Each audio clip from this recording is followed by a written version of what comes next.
So here is one of my written assignment examples. This one was on the curriculum and the standards within the classroom.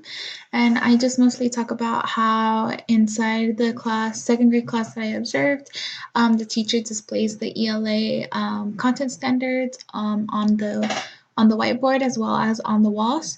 I liked how she had written the school schedule down and explained the ELA content standards into why, how, and when in the classroom. And every day she would go over it.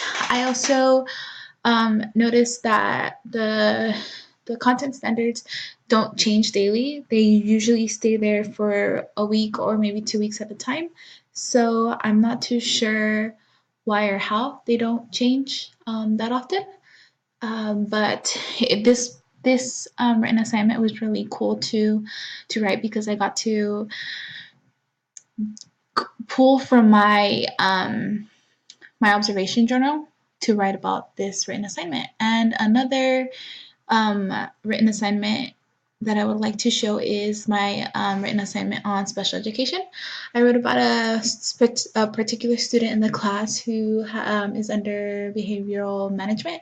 He has a folder, I believe they call them connections, where each day and a social emotional aide comes into the classroom to speak with him on where he's at and how he's feeling that day. Sometimes he does have would have his hiccups, but it was really interesting to see him throughout the semester. Because in the beginning, when I first started going, he would act out more. Versus my last days of going, he actually participated and looked more engaged into the content of the classroom.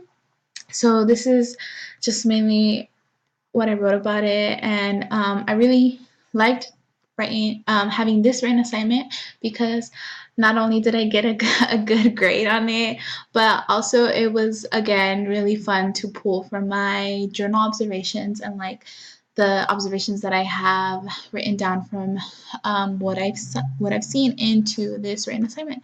So that was really cool to do.